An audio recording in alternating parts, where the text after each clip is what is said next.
कि जगत कार्य के रूप में हमको दिखता है, जगत जीव, तो इसका कोई ना कोई कारण होना चाहिए। कारण पहले होता है, कारण से ही कार्य निकलता है और कार्यानुसार ही कारण होता है। कार्य यदि अनंत है, कार्य यदि व्यापक है, तो उसका कारण भी अल्प नहीं हो सकता। तो उस कारण का नाम दिया है प्रभु, वाच्य, उसको प्रभु कहते हैं। प्रभु शब्द का अर्थ होता है सर्वसमर्थ, समर्थ है जो सब कुछ करने में। तो प्रभु, फिर एक शब्द होता है विभु, विभु मतलब जो व्यापक है। विविधम भवति, जो विविध रूप से बने उसको कहते हैं विभु। तो यह जो प्रभु है या विभु है, यही सृष्टि के पहले था। जब कुछ नहीं था तो वो था। उसमें मानो कि जीव और जगत अव्यक्त रूप से विद्यमान थे। अव्यक्त का मतलब होता है, हाँ, इसको हिंदी में अनमैनिफेस्ट कहते हैं। अपना विचार व्यक्त नहीं, सामने नहीं ला पाना, इंद्रियों से आगोचर, मतलब सब लोग जानते हैं, तो बढ़िया है। तो जैसे पूरा वृक्ष बीज में अव्यक्त है, जो इंद्रिय गोचर नहीं है, दृश्यमान नहीं है, उसको कहते हैं अव्यक्त। प्रमाण ही न व्यज्यते, ऐसी परिभाषा है, मतलब इंद्रियों से जो जाना नहीं जाता। अब जैसे मन हमारा अव्यक्त है, दिखता नहीं है, तो संपूर्ण जगत और जीव कहाँ थे? तो बोले ईश्वर में थे। जैसे बीज में वृक्ष होता है, वृक्ष की पत्तियां, फल, फूल, शाखाएं सब होती है, लेकिन भगवान ने कैसा एक पैकेज बनाया है, कॉम्पैक्ट बनाया, उसको दे दिया है। अब उसको ठीक से यदि बोते हैं, पानी तरह सब निकल आता है।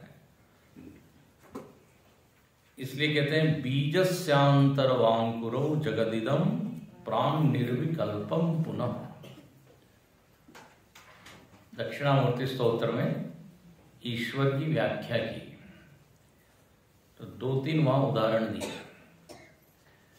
बोले जैसे बीज में सारी चीज छिपी हुई है, ऐसे ही ईश्वर में सब कुछ छिपा हुआ था। शंकराचार्य जी ने ग्रंथ लिखा दक्षिणामूर्ति स्तोत्र,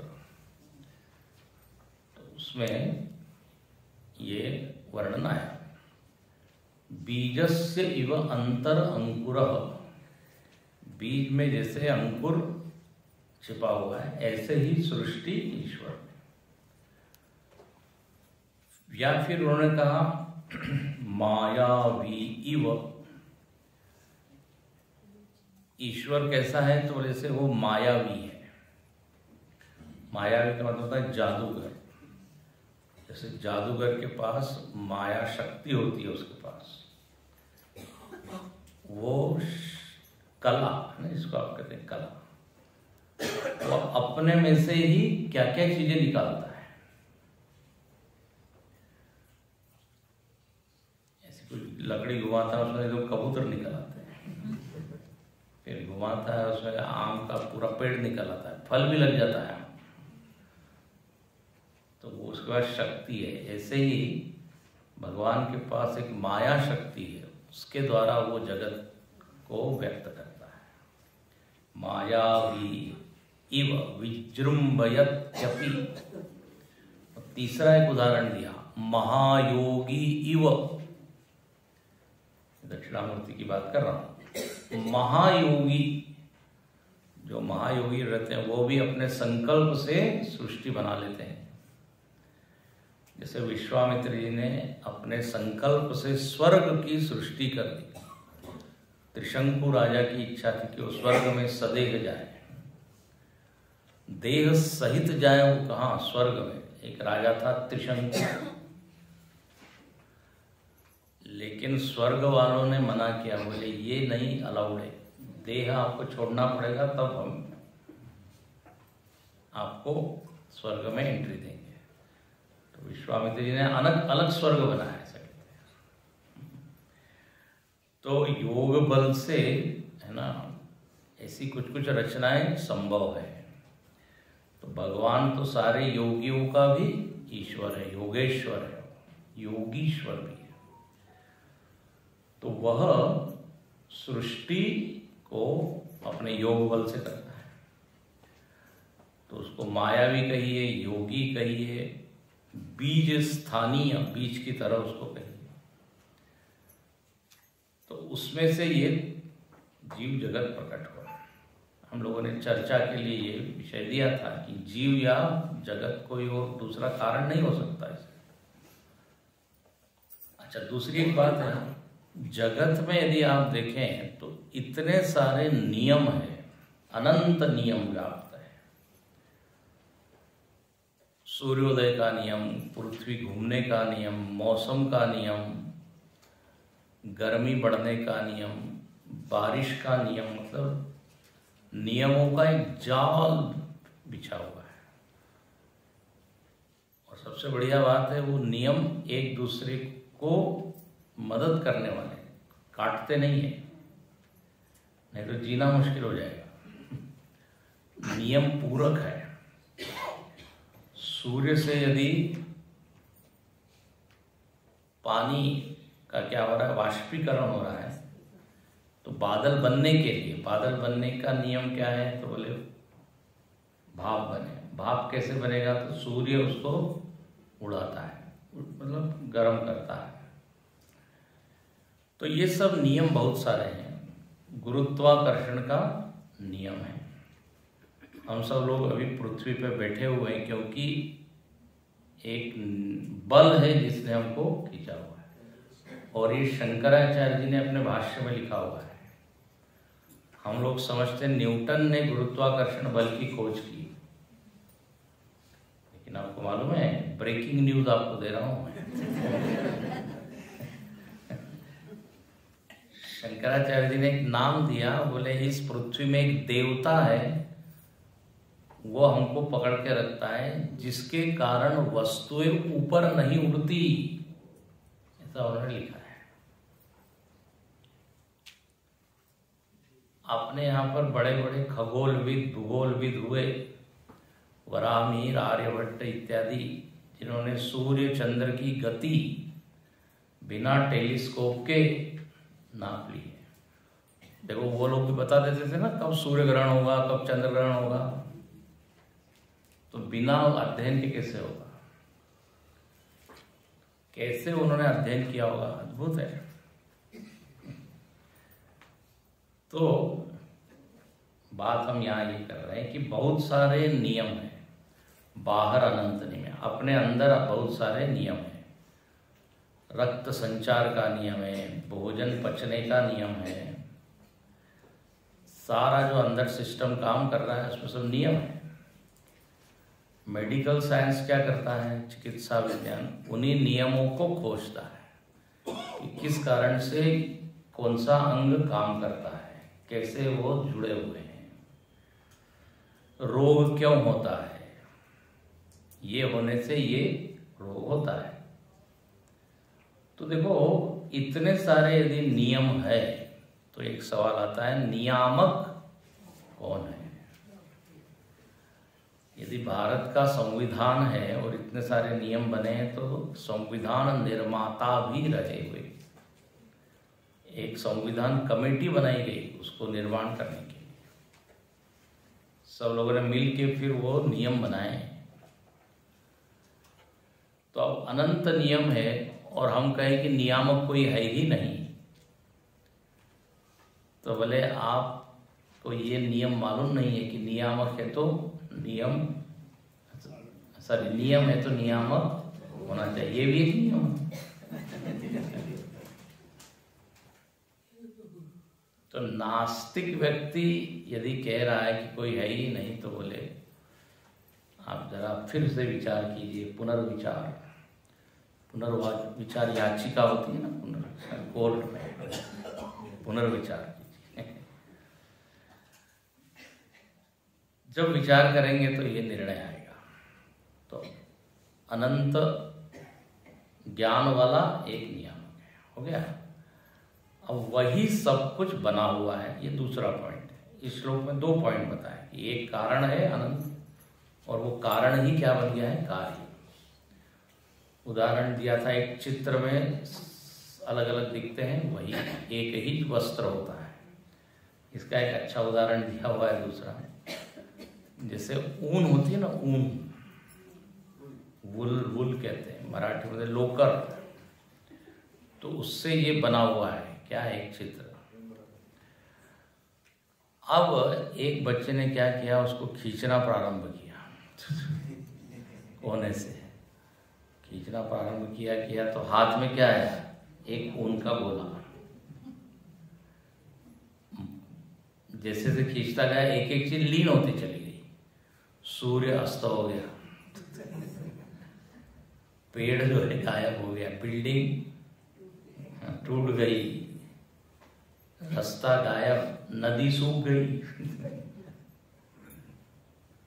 अंत में क्या बचा, एक ही अनेक था। ये ज्ञान हुआ कि नहीं? तो ऐसा ही यहाँ पर कह स एको हम बहुश्याम, जो ये भी बड़ा प्रसिद्ध वाक्य, सब लोग जानते हैं। तो यहाँ इस तरह इस ईश्वर की चर्चा हो गई। ये ईश्वर ही सत रूप से कहा जाता है। अब कहते हैं कि अलग अलग दार्शनिक लोग जब चर्चा करते हैं तो इस एक की नहीं करते। बहुत अच्छा, यहाँ अगला श्लोक है, 3 चीजों की चर्चा करते हैं। कौन से 3 चीज, तो सुनिए। आरभ्यते जीव जगत परात्मा, तत्त्वाभिधानेन मतं समस्तम्, इदं त्रयं यावदहं मति स्यात्, सर्वोत्तमाहं मतिशून्यनिष्ठा,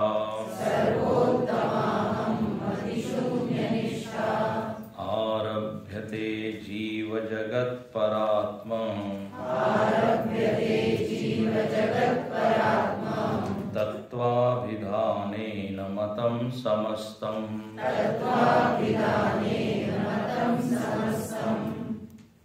इदं त्रयं यावदहं मति स्यात्, सर्वोत्तमाहं मतिशून्यनिष्ठा, सर्वोत्तमाहं मतिशून्यनिष्ठा।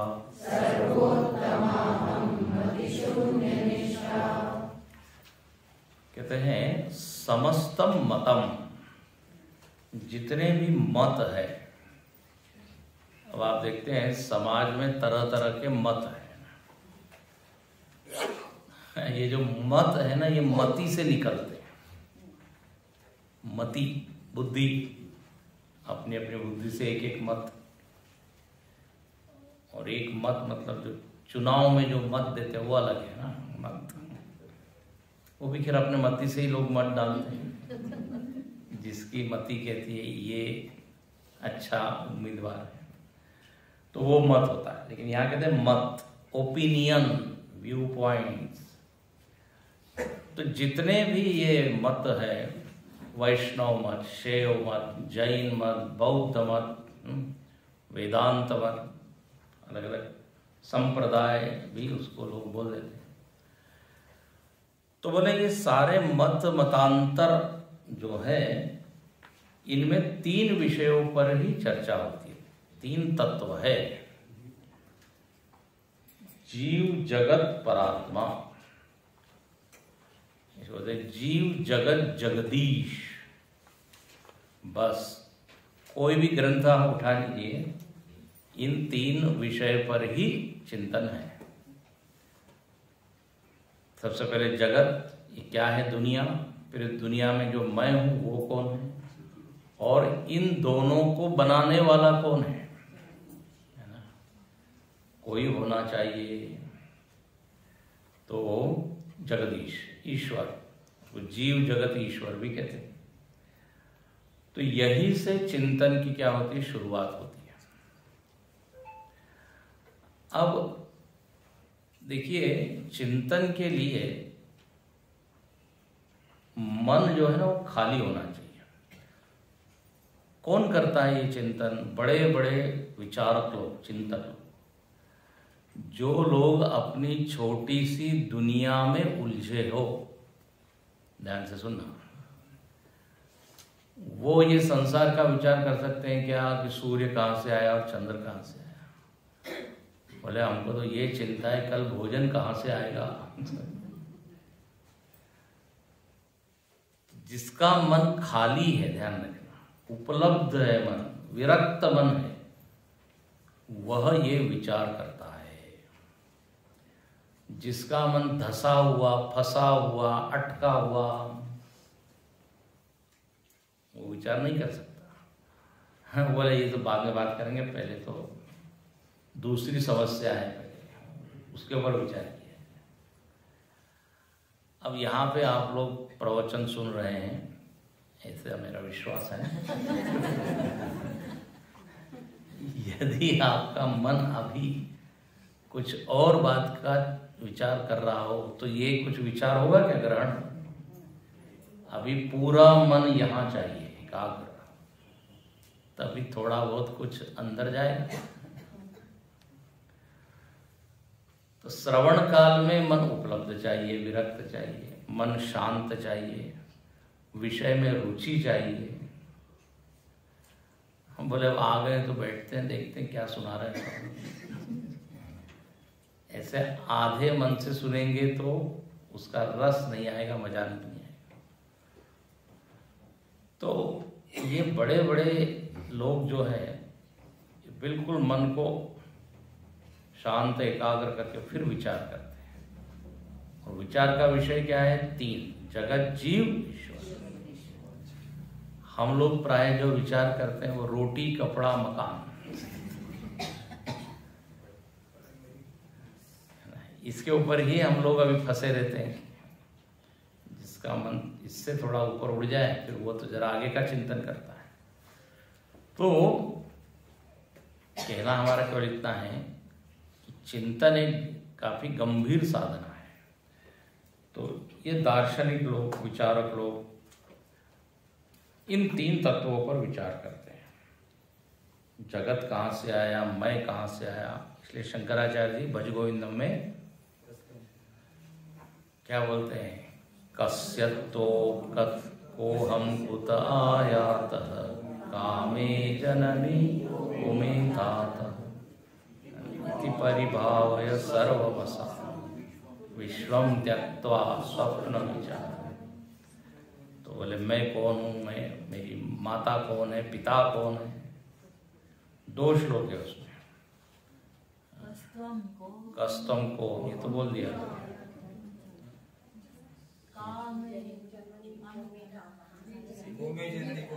वो अभी बोल दिया।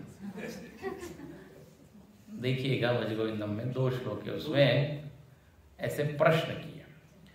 जैसे विवेक चूड़ामणि ग्रंथ में भी वो शिष्य पूछता है, कोसावनात्मा परमः का आत्मा कथम विमोक्ष कथम प्रतिष्ठा को नाम बंध कथमेश आगतः।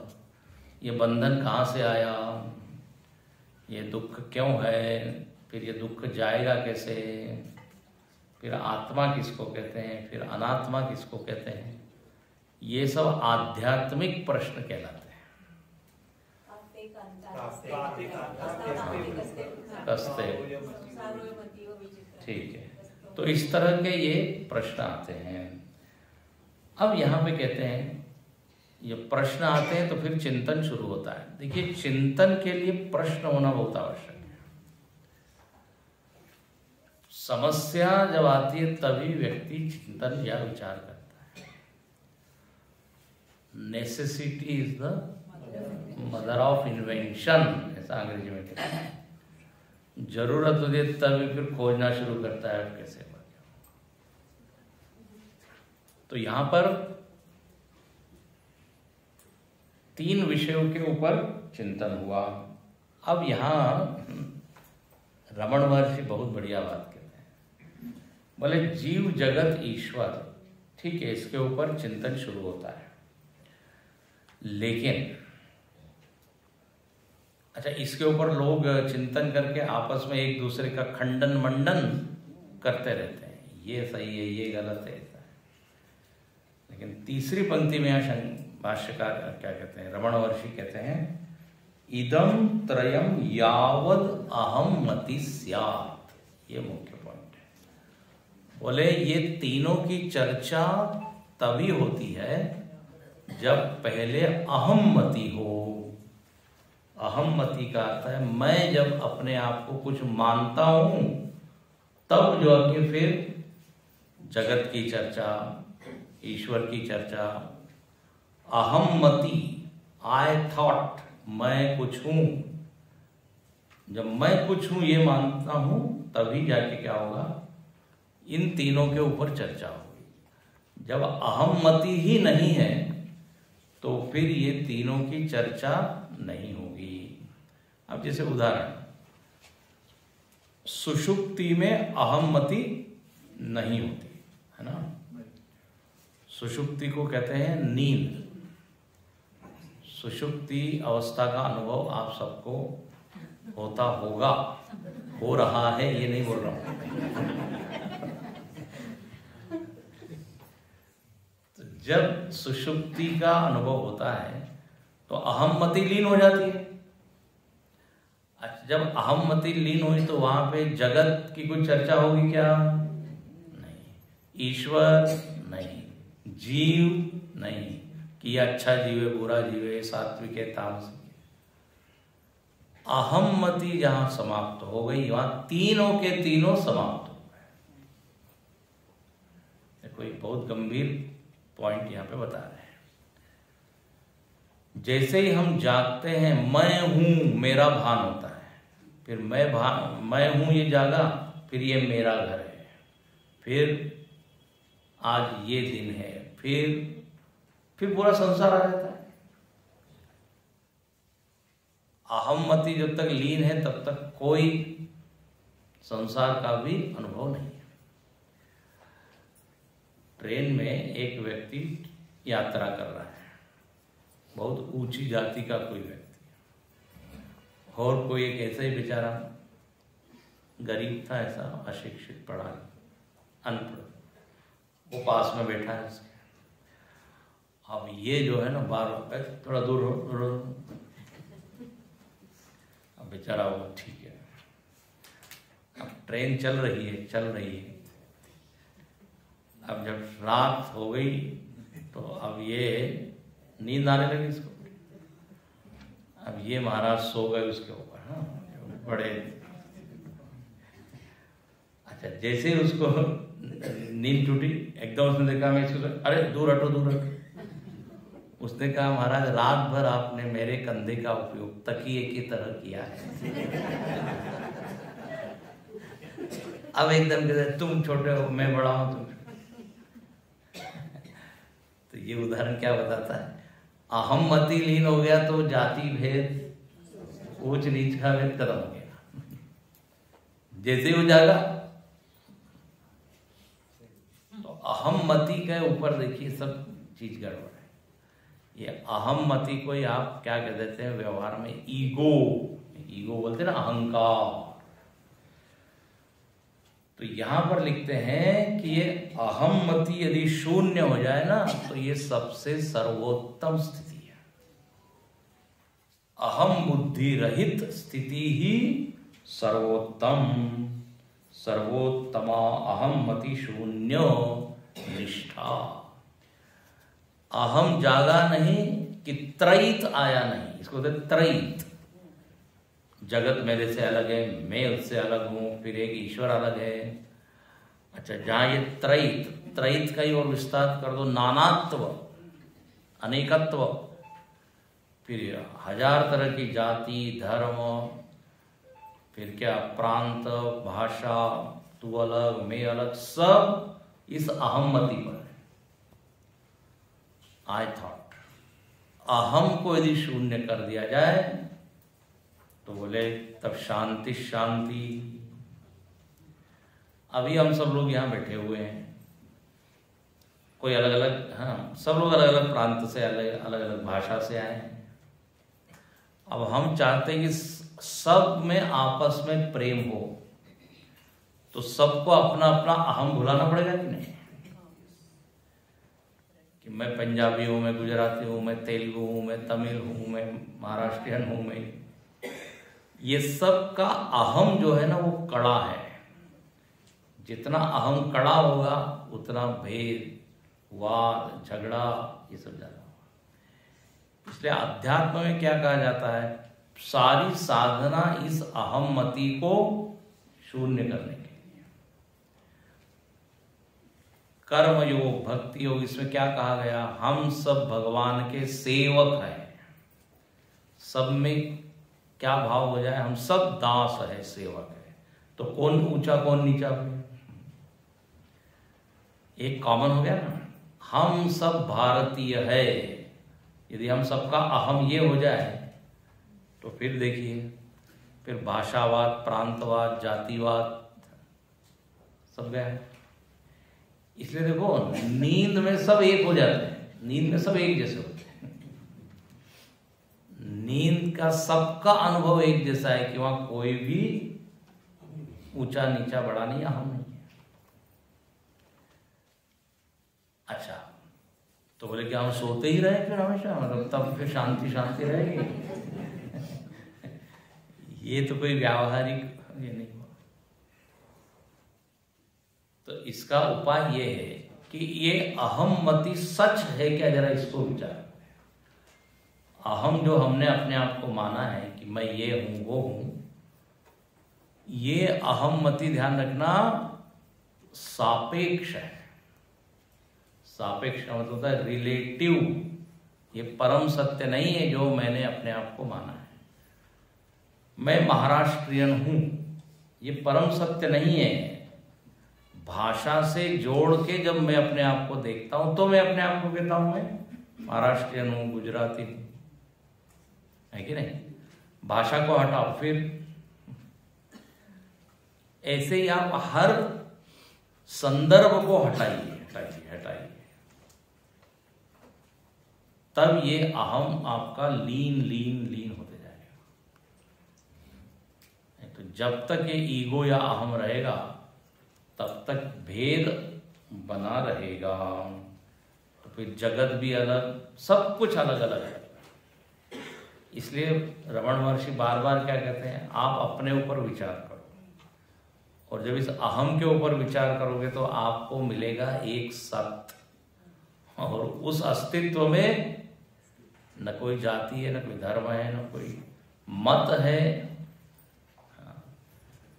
जब मत नहीं है तो फिर विवाद भी नहीं। इसलिए अहम शुद्ध। अब जैसे कोई संस्था है, अब संस्था में सब लोग आते हैं, तो जब संस्था में आते हैं तो सब लोग क्या बोलते हैं, हम इस संस्था के कार्यकर्ता है। वहां पे हम इंजीनियर, डॉक्टर, वकील ये नहीं होते, या नहीं होना चाहिए। नहीं तो वहां भी अपना अहम लेके हम आ जाएं तो फिर एक सेंटर में गए, वहां पर बहुत सारे जो सदस्य थे समिति के, वो आर्मी के थे। सेना के। तो कोई कर्नल है, कोई कैप्टन है, कोई ब्रिगेडियर है, अच्छा सब रिटायर है, सब रिटायर है, लेकिन अब उनको आदत लगी हुई है।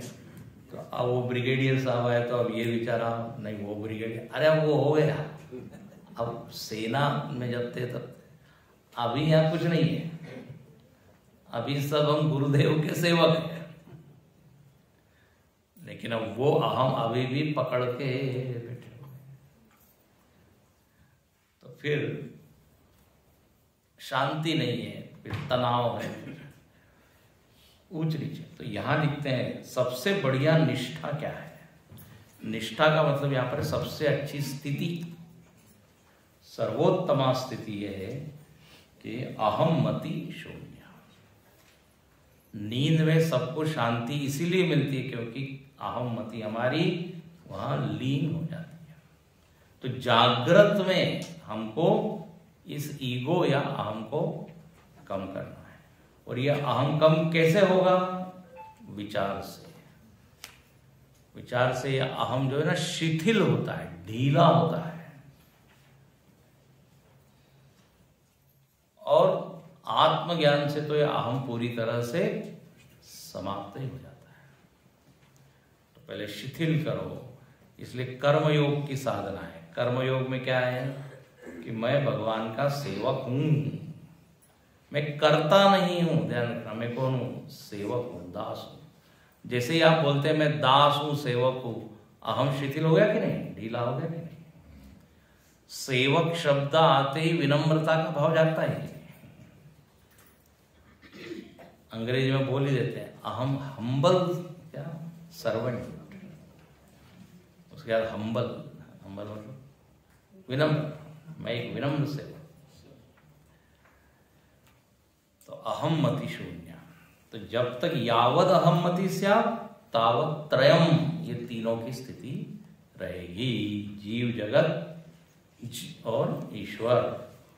लेकिन ये तीनों विलीन हो जाते हैं, मतलब अहम मानो कि बेस है, उसके ऊपर ये तीनों खड़े हैं। अहम गया, तीनों गए।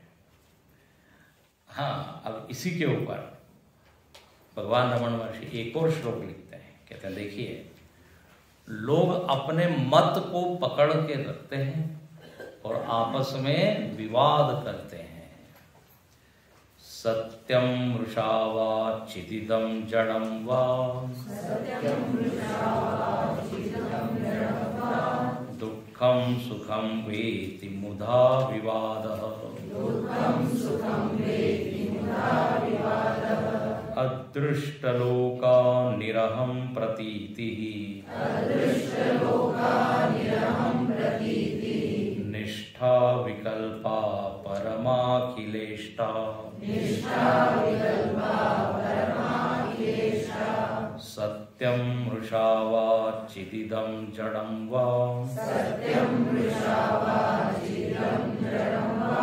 दुःखं सुखं वेति मुधा विवादः, अदृष्टलोका निरहं प्रतीतिः, निष्ठा विकल्पा परमाखिलेष्टा।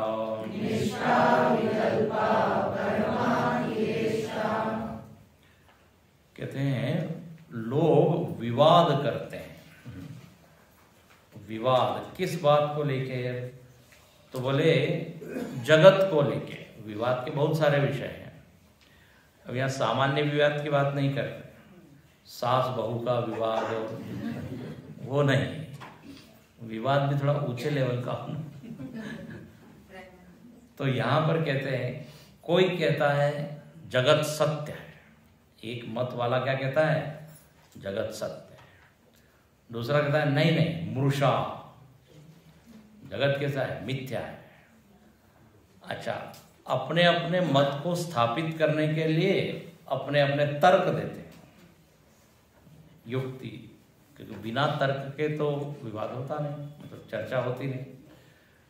तो एक बोल रहा है सत्यवाद, एक को मत मृषा, तीसरा कहता है जगत चैतन्य है, चिद इदम, चौथा कहता है नहीं नहीं, ये तो जगत कैसा है, जड़म, जगत तो जड़ है। फिर कोई कहता है जगत कैसा है, सुख रूप है। सुख रूप मतलब सुख देने वाला। जगत तो बड़ा आनंद देने वाला है। दूसरा ठीक इसके उल्टा बोलता है, बोले नहीं नहीं, तुमने गीता पढ़ी नहीं है, दुखालयम। भगवान कृष्ण बोलते ये जगत तो दुख का आलय है, दुखद है। जब है ना ये आध्यात्मिक लोग जब इस तरह बोलने लगते हैं, जो बड़े भोगवादी लोग बोलते हैं, आप लोग बड़े निराशावादी हैं। अरे जगत एंजॉय करने का ये जगह, क्या मिथ्या और दुखम बोलते हैं ना, खाओ पियो मौज करो, ये जगत तो इसी के लिए है, सुख रूप है। भगवान बुद्ध क्या बोलते हैं, दुखम सर्वम दुखम क्षणिकम। तो कोई कहता है दुख, कोई कहता है सुख देने वाला। इस तरह से हजारों तरह के विवाद होते रहते हैं, हजार तरह के मत हैं और सब अपने अपने मत को पकड़ के हैं। इसलिए एक संत कहते थे, मतलब सब लोग मत वाले हैं हिंदी में होता है मत वाला, सब अपने अपने मत में मस्त है, मताग्रही लोग हैं। यहाँ भगवान रमण महर्षि देख रहे हैं कि ऐसे लोग आपस में चर्चा तो क्या कर रहे हैं, विवाद कर रहे हैं। अब देखो ये जो हम लोग भी डिस्कशन करते हैं ना, तो चर्चा करने के भी 3 प्रकार हैं गीता जी में या अन्य इसमें बताया गया है। कहते हैं एक होता है वाद में क्या होता है, ये अपने तर्क के सहारे अपने मत को रखता है। तो कहते हैं अद्वैतवाद, द्वैतवाद।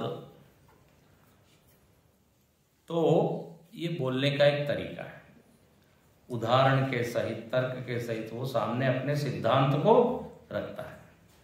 और यदि उसने तर्क अच्छा दिया, दृष्टांत सही दिया, नहीं तो गलत उदाहरण देंगे तो वो सिद्धांत माना नहीं जाएगा। अच्छा, तो ये होता है वाद। और ईमानदारी से वो जो दोनों लोग बैठे हैं सत्य को समझने के लिए वाद करते हैं। ध्यान से सुनना, सत्य को समझने के लिए। आपने कुछ सिद्धांत बोला, दूसरे ने सिद्धांत बोला, दोनों में से एक ही सही होगा। जैसे भगवान शंकराचार्य जी मंडन मिश्र के साथ वाद करते हैं, इसी को शास्त्रार्थ कहते हैं। मंडन मिश्र कर्म मीमांसक थे, कर्म को सत्य मानते थे। मोक्ष का साधन कर्मकांड बोले, उसी से मोक्ष मिलेगा। भाष्यकार ने तर्क दिया, युक्ति दी, भाष्यकार मतलब शंकराचार्य, और उन्होंने उस मत का खंडन किया। उन्होंने कहा नहीं, कर्म स्वयं अनित्य है, उससे नित्य मोक्ष मिल नहीं सकता। ऐसा बहुत लंबा वो चर्चा हुई, उसको कहते शास्त्रार्थ या वाद। और मंडन मिश्र ने स्वीकार किया कि हमारा मत सही नहीं है, तो उन्होंने अपना मत त्यागा और वो सन्यासी बन गए। क्योंकि वाद के पहले ये तय किया गया था कि जो पराजित होगा वो, फिर यदि शंकराचार्य जी पराजित होते हैं तो वो गृहस्थ बनेंगे मतलब वो अपने जो मत है उसको छोड़ेंगे, ये मतलब है। तो सन्यासी बन गए मंडन मिश्र, वही क्या बने, सुरेश्वराचार्य। तो अब ये तो हुआ वाद। वाद में क्या होता है, सत्य के प्रति हम आग्रही होते हैं, सत्याग्रही, जो सत्य है वो स्वीकार है। विवाद में क्या होता है, विवाद में तो ये कि मैं बोल रहा हूं वो ही सच है। विवाद, घर में विवाद होता है, वाद कम होता है। पति पत्नी विवादे, विवाद ज्यादा होता है। अब जैसे गीता में क्या है, श्री कृष्ण अर्जुन संवादे, वहां विवाद नहीं है। तो वाद और विवाद ये हमने बताया। वाद का विपरीत जो रूप है वो है विवाद, जहां वो झगड़ता है, बोले नहीं हम बोल रहे वही सच। अच्छा, फिर एक होता है उसको कहते हैं संवाद। संवाद में क्या होता है, गुरु और शिष्य के बीच में चर्चा होती है। प्रश्न कुछ करता है शिष्य, गुरु फिर उसका उत्तर देता है, उसको बोलते हैं संवाद। अब इसलिए भगवत गीता में संवाद है, श्री कृष्णार्जुन संवाद है, अपने सारे शास्त्रों में क्या है, संवाद है। शिव पार्वती संवाद, सुत शौनक संवाद, तो ये एक प्रकार है। तो या तो वाद होना चाहिए या संवाद होना चाहिए, विवाद नहीं होना चाहिए। अच्छा, एक और तरीका है, एक और ढंग से लोग चर्चा करते हैं, उसको कहते हैं जल्प। एक क्या शब्द होता है, जल्प। जल्प में ये होता है कि वो सामने वाले का सुनता ही नहीं, अपना ही बोलते रहता है, अपना ही बोलते रहता है। ये आप जब ग्रुप डिस्कशन करेंगे तो इसका अनुभव आपको होगा। तो जहां पर हम अपने मत को ज्यादा महत्व देते हैं उसको कहते हैं जल्प। और एक और होता है, उसको कहते हैं वितंडावाद। वितंडावाद, वितंडावाद में क्या होता है, तो बड़ा विचित्र है। जो आप कह रहे हो ना वो गलत है, काटते रहता है, खंडन करते रहता है। अच्छा, उनसे पूछा जाए कि तुम्हारा क्या मत है, बोले मेरा कोई मत नहीं है, केवल एक ही मत है कि आप जो कह रहे हो वो गलत है। ओनली खंडन, नो मंडन। वितंडावाद इसको कहते हैं। तो कहते हैं जल्प भी नहीं होना चाहिए और वितंडा भी नहीं होना चाहिए, या तो वाद या संवाद। तो यहां पर क्या कहते हैं, ये जो विवाद में है ना, विवाद में या तो जल्प होगा या वितंडावाद होगा, या बस मैं जो कह रहा हूं वही सच है, मेरा ही मंडन करेगा वो। तो बोले ये सब जो है तरीके मुधा विवाद। ये मुधा मतलब व्यर्थ है। बोले फिर सत्य क्या है, फिर क्या करें? फिर रमण महर्षि कहते हैं कि बोले अदृष्ट लोका निरहम प्रतीति। बहुत ही सुंदर। बोले जो लोग आपस में वाद कर रहे हैं, आप अपना अपना देखिए कि वाद करने वाला कौन है,